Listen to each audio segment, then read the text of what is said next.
ಆವ ಜನ್ಮದ ಋಣವು ಆವ ಕರ್ಮದ ಕಣವು ಮಾವಾಗಿ ಬೇವಾಗಿ ಸಂಸಾರವನದಿ ಜೀವ ಕೀಂಟಿಪುವು ಮಾದಕದ ರಸಪಾನಗಳ ಭಾವಜ್ವರಂಗಳವು ಮಂಕುತಿಮ್ಮ.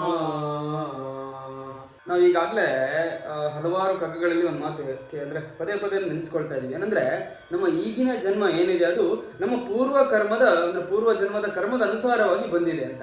ಅಂದ್ರೆ ಪೂರ್ವ ಕರ್ಮಗಳು ಏನ್ ಮಾಡಿದೀವಿ ಹಾಗೆ ಒಂದಿಷ್ಟು ಋಣಗಳನ್ನು ಕೂಡ ಬಿಟ್ಟಿರ್ತೀವಿ. ಆ ಋಣಗಳನ್ನ ಪೂರೈಸೋಕ್ಕೋಸ್ಕರ ಈ ಜನ್ಮದ ನಾವು ಅಂದ್ರೆ ಅವತಾರ ಎತ್ತಿರ್ತೀವಿ ಅಂತ. ಈ ಒಂದು ಋಣಗಳ ಪೂರೈಕೆ ಮಾಡ್ಬೇಕಾದ್ರೆ ನಮ್ಗೆ ಮಾವು ಕೂಡ ಸಿಗತ್ತೆ, ಬೇವು ಕೂಡ ಸಿಗತ್ತೆ ಅಂತ ಹೇಳ್ತಾರೆ.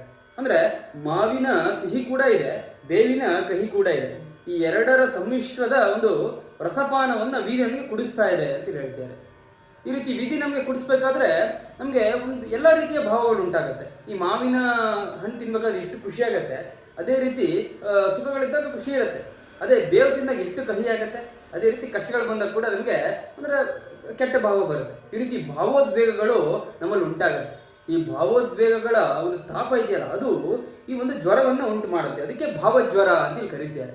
ಅದರಿಂದ ನಾವು ಈ ರೀತಿಯ ಭಾವಜ್ವರದಿಂದ ಹೊರಬರೋಕ್ಕೋಸ್ಕರ ಪ್ರಯತ್ನ ಮಾಡಬೇಕು. ಅದಕ್ಕೆ ನಾವು ಸ್ಥಿತಪ್ರಜ್ಞರಾಗಬೇಕು ಅಂತ ನನ್ಗನ್ಸುತ್ತೆ. ನಿಮ್ಗೇನನ್ಸುತ್ತೆ? ನಮಸ್ಕಾರಗಳು.